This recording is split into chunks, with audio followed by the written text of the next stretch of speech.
Welcome back to Talk Dead to Me. I am your host, Johnny Odell. I'm the social media manager for The Walking Dead, and this week I spoke with Annet Mahendru. You know her as Huck from The Walking Dead World Beyond. You might also recognize her from The Americans. I recognize her as a super eclectic and lovely person to talk to, and I can't wait for you to hear it in just a second.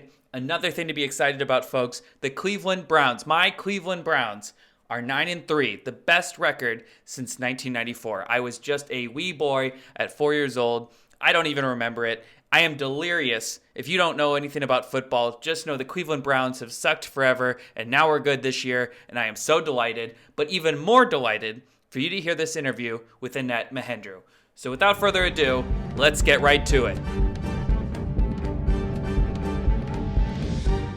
You have such an amazing background, but for me, one of the most interesting things about it is that you studied at the Groundlings. Yes, I did. I studied at the Groundlings. You know what? That's funny you started that because that's actually where I created Huck. Really? Many years ago. Yeah, Wow. we had this exercise kind of like, I don't know, develop like our character, whoever that is, like the strongest go-to character or something. And I picked Carla the mechanic. Mm-hmm. And I had to read Autobody magazines for her. She was just like this like chick, you know, just this like cool chick. Anyway, and that's very much, I mean, it's kind of like an alter ego or something. Like it's like someone you feel really comfortable being or like going to when you're doing improv, because it's like, oh shit, like everything's like happening right now, and it's like, who do you feel the safest being? And it was Carla, aka, you know, many years later, Huck. So that's amazing. Is that where you got the voice as well? Because you kind of have like a different accent on World Beyond. Yeah. She's, you know, she's a like I don't know.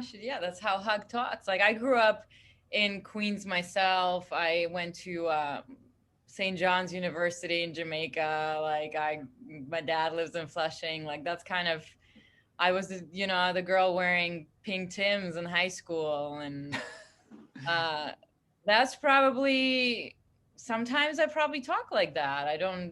I'm sure like Huck has its own life, her whole life, like a whole script to her. So I just, you know, messed around with it, and that's what shook out of the shakers. Yeah. All right. So let's go all the way to the beginning. So you actually were born in Afghanistan and kind of hopped around a bunch of places before eventually landing in New York. What was that childhood like? Because that's got to be so different than most kids. Yeah, it was lots of packing up, restarting, leaving your friends behind, making new friends as fast as you can, because you know you're going to leave soon, and you just have to get comfortable like into it really fast, because it'll be over. Right. And that's kind of what it's been like my whole childhood, and I enjoyed it. I didn't know any other way, so I just was so curious always and interested in people. It was fleeting, and it was so different everywhere I went that I just I just couldn't take in enough in this short amount of time. So I just kind of figured out ways like, how can I just make it my home as quick as possible, you know, so I can feel safe, and I can feel I don't know, so I can feel like I've planted some roots. So you must have been the new girl like a million times. You probably got good at it after a while, right? Yeah. You know, it's hard with the languages, because you're not like the cool new girl, because no one can like talk to you the way they're used to talking, and it's like you're either broken English or you're broken German, and they have to sort of either be okay with taking you in and teaching you how to say. Like I remember when I first came to America, I remember going to the mall and looking at clothes, and the girls had to be like, oh, you don't say that's, I don't know, what did I use, like some foreign things to say. Mm-hmm. Oh, that looks very good or something. It was like, oh, that's ill, or that's ill, you know, like things like that, like these expressions that you wouldn't pick them up in a book, like the way people just casually talk. So that's why I always sort of appreciated scripts, because Mm. it gave me like what to say, how to say it properly. I don't know. That's why I love acting, because there's like this world that's kind of staged and you feel safe, and it's brief but it's intense, and you accomplish something and no one's judging you. Or So why did you move around so much, well, if you my don't mind dad, me asking? no, not at all. My dad's Afghanistan. I mean, Afghanistan has been really broken, and kind of, people, refugees going, trying to find a war-free zone. And my dad was an Afghan Hindu, and like the problems with religion and caste, and just like mountain of sort of things to that you can't really overcome, like you don't really belong anywhere. And then he married a Russian, and that's when the Russians, the whole like Russian America conflict in Afghanistan, and just Yeah. it was nowhere safe for them. And I was a mixed kid, and like in Russia, I was like, oh, look at this little gypsy, and it's like it just. And Oh. I always thought it was cool. Like I never, my dad never, like, I was just talking to him about it. I'm like, do you feel like people are racist with you? Cause you're really dark skinned and you just never belonged. You kind of were always like a foreigner in a place. And he didn't have that. Like he said, no, like, he's like, I was Hmm. just really grateful. And I think I just know that once people get to know you and they're more comfortable with each other, like all that is just, it's just like superficial kind of like worries, or just a matter of like new territory, and I don't know. So it was cool to hear that he just enjoyed being wherever he was. And I sort of too, because of that. Yeah. You must have a really unique perspective on life because most people, especially in America, where it's not like Europe, where you can just kind of hop to France, hop to Germany, most people kind of just stay in America. A lot of people don't travel as much as they should.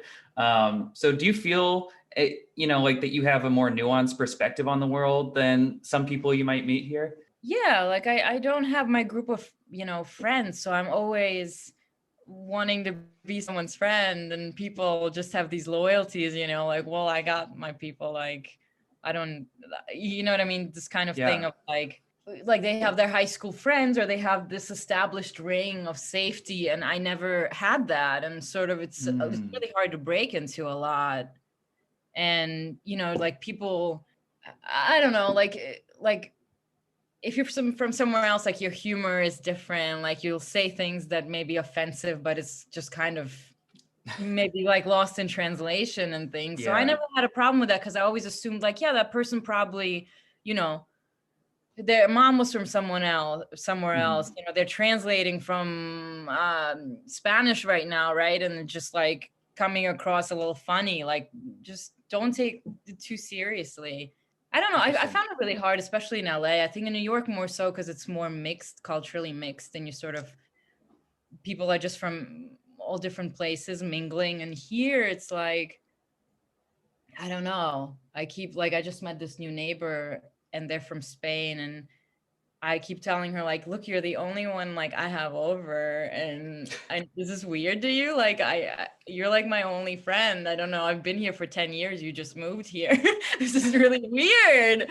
And maybe, because they're European, we kind of like get on or Mhm. something, or maybe I'm just, you know, crazy. I don't want to be my friend. No. Do you have a lot of friends? Can I be your friend? Yeah, exactly, exactly. So you eventually you went to New York when you were a teenager, and I know it says everywhere that you know 6 languages. Is that something that you knew by that point when you had moved to New York, or is that something you've kind of developed over time? I think French was the one that I developed more later in my life. I don't know. We started studying it in Germany in like fifth grade, or Hmm. uh, like, as a foreign language. So that's Yeah. one that I've done French roles, and I can do that. I wouldn't, I can get by in France maybe for like here and there, but I'm not. It's just kind of more like a learned thing. But all the other ones, yeah, it's because I lived in those places and everyone around me spoke, either Hindi or Farsi or Russian, or then we lived in Germany. So then German came in and for grade school and all of that. And yeah, and that's where it kind of ended with, I guess, English, was my Yeah. last language. What language do you think in? What language do I think in? I guess mostly English by now, but Oh, really? like Russian is pretty comfortable to me. Gives me Yeah. like the homey vibes. I count in German, which is weird. It just Okay. it's really like kind of I jump all over the place. Like, yeah, the older I get too, like my brain, like I have like cross wirings. So you're in New York, and then you go to college, and you get your bachelor's degree, right? Yeah. Yeah. And In English. then, do you get your master's degree, or did you started your master's degree? I did. So because like I moved around a lot, I thought, oh, it's got to be something international. So I went to do international affairs at Mm-hmm. NYU, and I just was completely miserable because I felt like that was not my field. Like I couldn't do anything for the world in that field. I needed like more of a spiritual uplifting and not like diplomatic. So story, I went into storytelling. Is that when did you move out to Los Angeles shortly after that? What did I do? Yeah. I Okay. ended up in LA, and I was applying. I was still like sort of, because my dad, has like, I don't know, masters upon masters. And I was like, I gotta do that too. I'm not gonna be a failure, like a dropout. So I was like, maybe a stronger degree is an MBA, because it's all about money, right? And that's how you Right. make change happen. And dabble between being a teacher too, and then I think I just started doing some Persian music videos. Yeah. And that just reminded me of I did modeling and acting in New York. Like I dabbled in it. So it just kind of reminded me like, oh, I just enjoy this like art. I enjoy the arts. It's just sort of funny enough, like the music videos were like, this is what you should, this is your calling, Annette. And then I just started doing more and more of that, and was taking classes at the Groundlings, and yeah, to when I realized I had to drop like all the other things like modeling and being a hostess and all these other gigs like assistant photographer. I was like, I just have to focus on the thing I love in order for it to work out. If I want to be serious about it. You were saying that your dad has like a ton of degrees.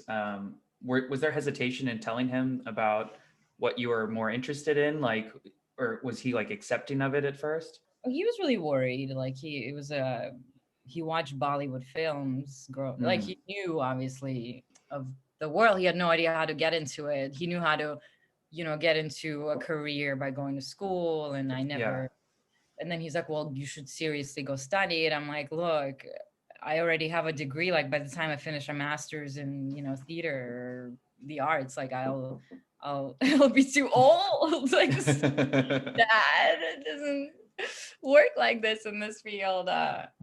And I just did Groundlings. Now, it was a quicker way.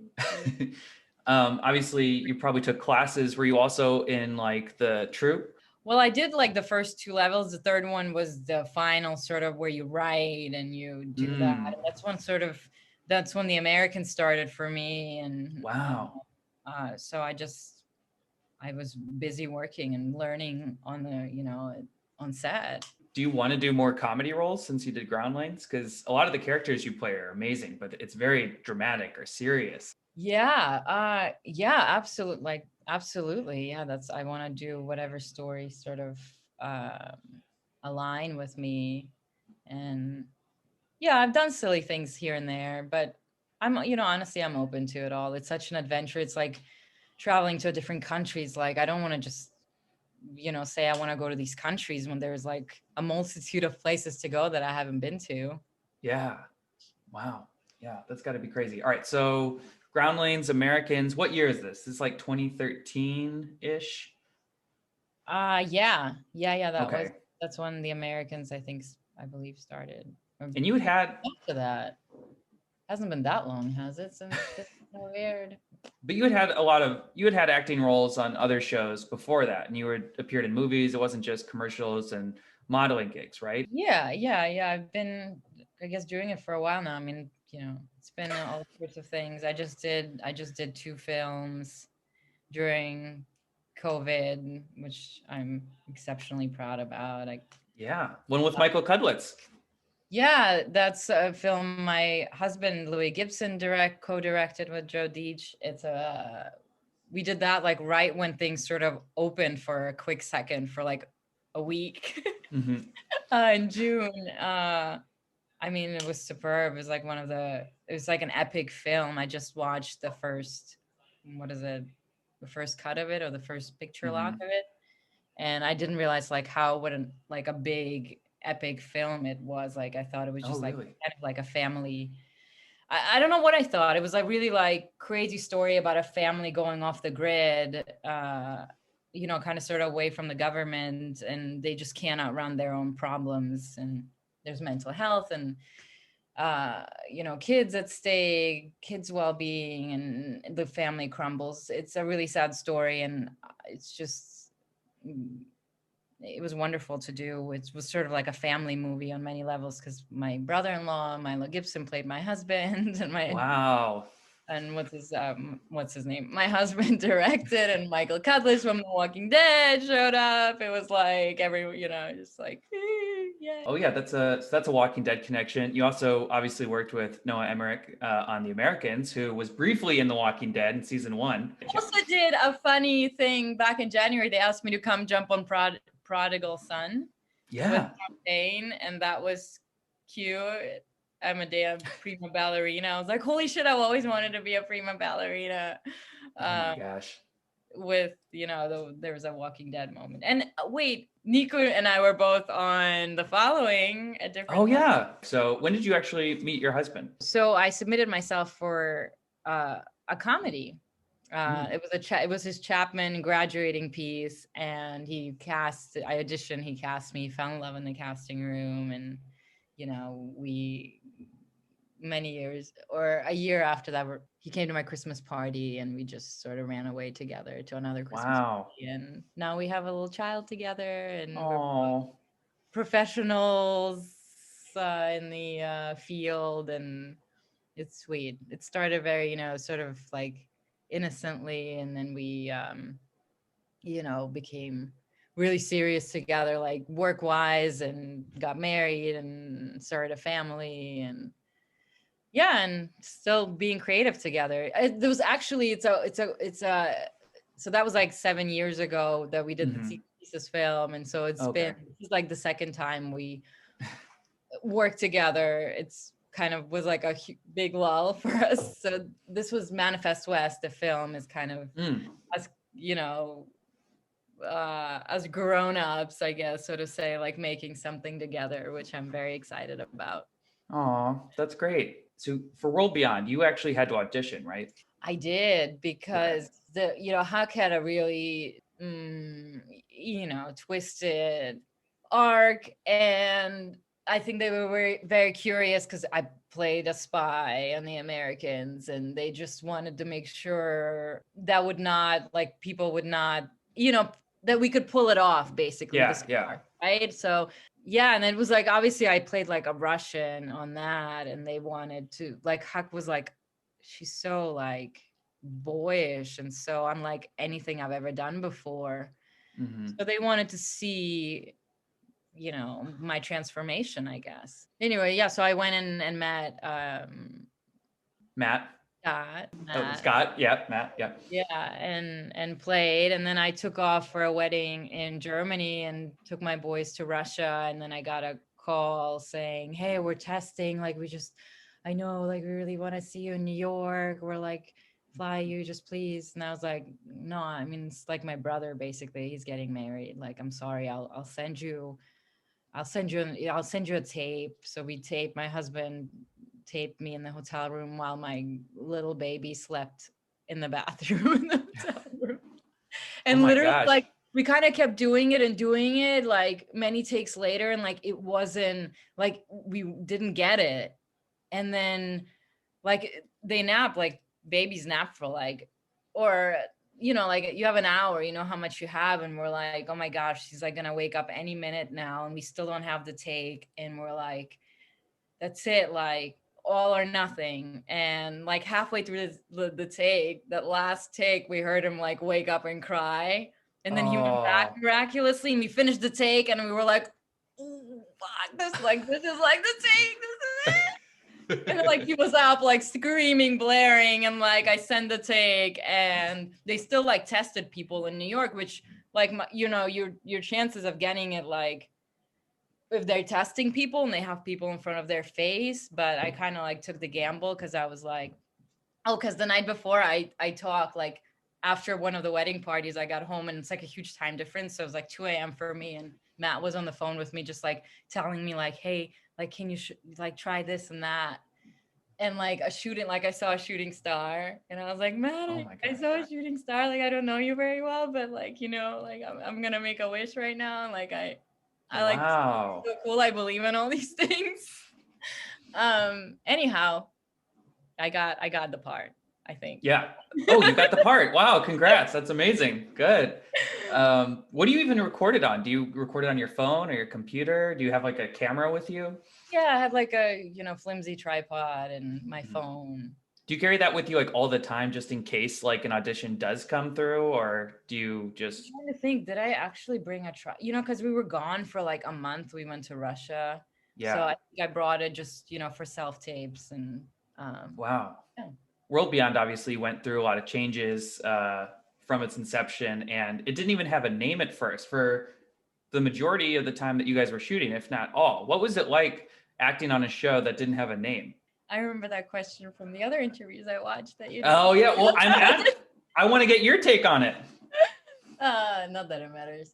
It definitely matters. Yeah, I just want to say something they didn't say, so I have to think about it. Yeah, we were TWD3. Kind of felt a little like, I don't know, not very cool. Like you were just Yeah. like a sequel, like like the third Yeah. sequel. Like I feel like usually isn't like obviously as good, right, as the Mm-hmm. first one. You're just like, Well, and clearly we're the best one. you're the best show, clearly. I'm gonna get so much heat for this. No, Nicholas told me about a few names. I wish I could remember them all that were really not so great. So I'm glad that we landed on World Beyond. Yeah. Because it's just like we're really like deep. I love like the shooting star. Like I love like deep. It's good. I know it was going to be the Endlings for a second. Like that was definitely going to be it, and then they changed it at the last second, I believe. Yeah, I was like, it sounds like the ducklings or something like cute, like something Yeah. like a toddler would watch. I, Three little endlings went down the street. Little. I mean, it did feel like, because it was like such a huge franchise, like it just was like, first it was like Untitled, like anytime that happens, like like it's like a big deal. So it was right. cool. Like I didn't mind. Yeah. And they were sort of like seeing how we would tell the story, how this season would look. It just made it that much better, Mm-hmm. ultimately. And anyway, I was always fine with it. I was like, yeah, Yeah, whatever. Yeah. And how late did Julia Ormond's character come into play? Because she initially wasn't part of the pilot, right? I know you guys had to reshoot it. yeah, it was like midway through. I remember Matt called me and was like, hey, so we found, your mother. And I was like, oh, snap. Like, I forgot about that. That's awesome. Yeah. Like, I just was kind of like hanging out for the first 5 episodes. And I was really enjoying that because usually the characters I play are like so like messed up. And I just kind of felt like I just got to chill with friends. Like I had friends that I was hanging out with. So Annette was like totally like, I was loving it. And then like I forgot that it was like getting really like serious. CRM, like I was the whole like that, hold, taking her there, the acid. And then it got like all of a sudden. And then I had 6 off, which was so nice. I went to New York. I did Comic-Con. I just like, and then I came back and like work really started for me. And I mean, I love the intensity. Ultimately, like I think the best at like uncomfortable and intense things. Hmm. So I obviously enjoyed, like, that was like true work for me, and like where I rolled up my sleeves and was just just working really hard, and I love to work really hard. So yeah, it felt like a different show a little bit for me, right in the beginning, and then towards the end, Huck like just like unravels, and it's like, oh, Yeah. I thought she was in just like tag along, and it's Hmm. like, yeah, right. I'm Me. glad. I'm glad you survived. I was with these shows, Walking Dead and Fear. There's always a main character usually that dies in each season. So, I'm like taking bets with my friends who we think is, not going to make it through the season. We didn't really know who's going to be. A lot of people figured it was going to be Elton because he's just so sweet. And usually the moral compass dies first, like, and Yeah. horribly. But you guys all made it. That's exciting. Yeah. I mean, it's pretty. Yeah, it's pretty weird we did, because again, I think the show was supposed to go on forever, and then they decided to make us like a cool limited event, because it's Mm. like a new platform, like event. Like, what is that? Because we're usually it's like limited series. No, we're the limited event. So I don't know. I feel like maybe everyone's gonna die next season.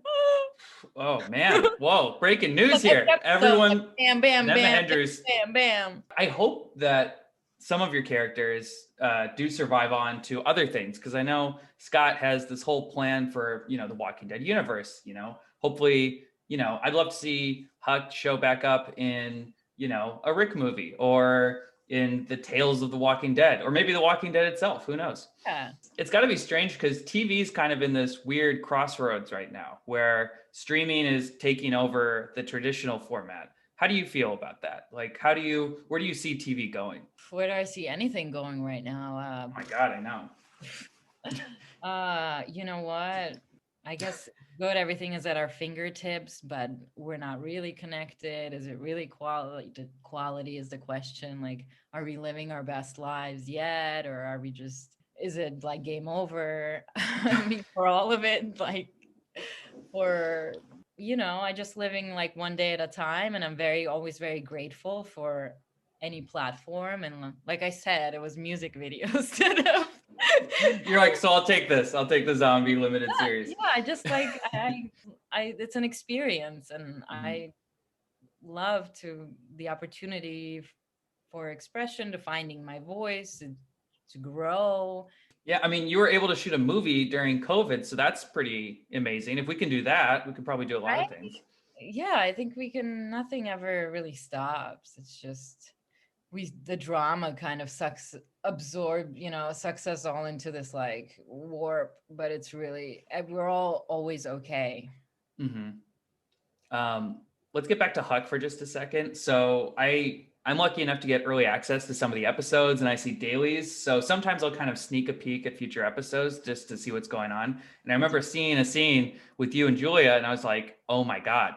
And I was like, wow. And I will say, no one put it together. Like, even though you were a spy on the Americans, no one was like, oh, she's a spy on this. Like, it floored everyone was really surprised, which was fantastic.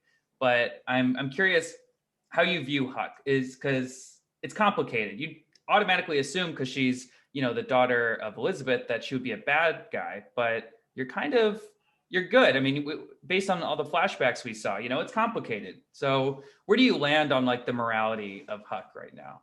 Yeah, it's right. It's right. It's complicated. I think people are complicated, and again, like a day at a time. Like Hug didn't.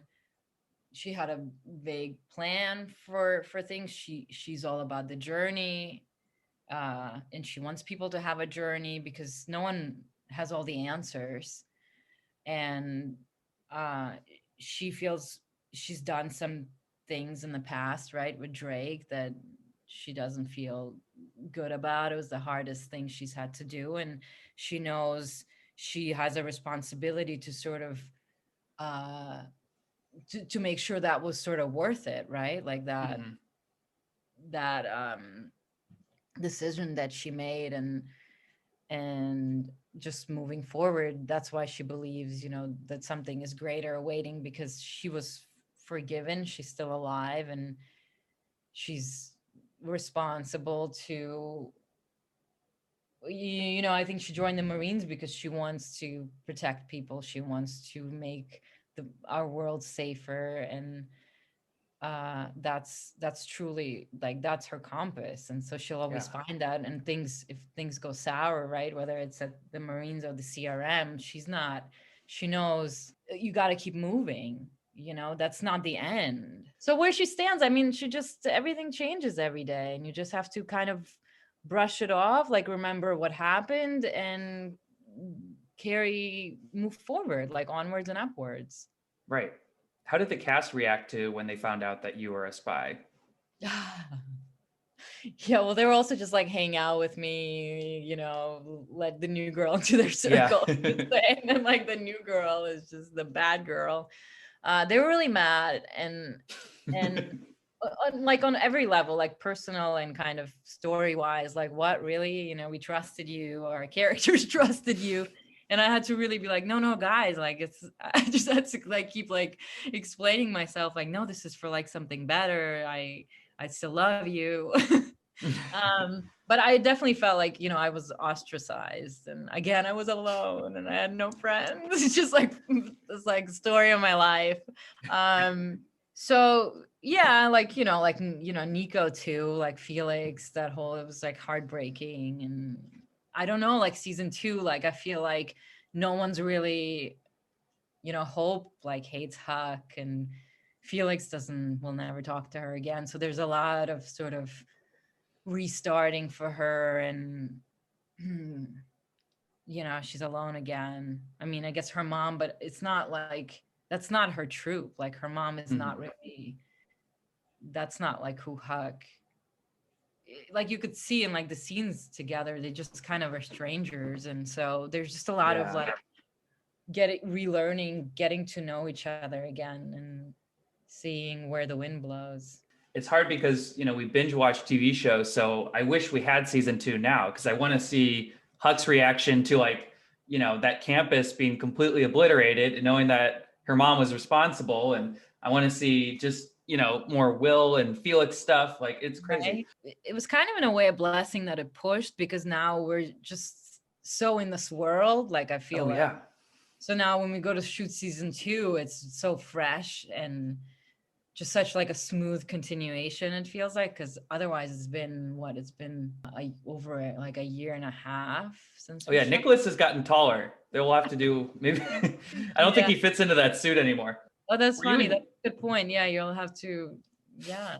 I'm wondering, you and Nico obviously have a ton of experience in the industry, but when it comes to like Alexa and Aaliyah and Hal and everyone, Nicholas, did you guys mentor them at all? You know, it all felt like really real, because we were Mm, just, yeah, we were sort of the, like the way we are in real life, kind of then with the group, and we were sort of the responsible ones, and we would hang out in Richmond together and do sort of the things our characters do. And everyone sort of brings their own, like it kind of worked with their characters where they are at in life. Like that's, I feel like, how you always get your roles, because it sort of mirrors where you're at. So they were perfectly in line with what they had to do. And it was hard for Nico and I, like, you know, there's certain things you can't say, like there's moms still unsaid with some of them. oh, So it's not like what Nico and I really? On used a zombie to. show where you're like cutting heads off and stuff? You can't like I curse guess, around the right?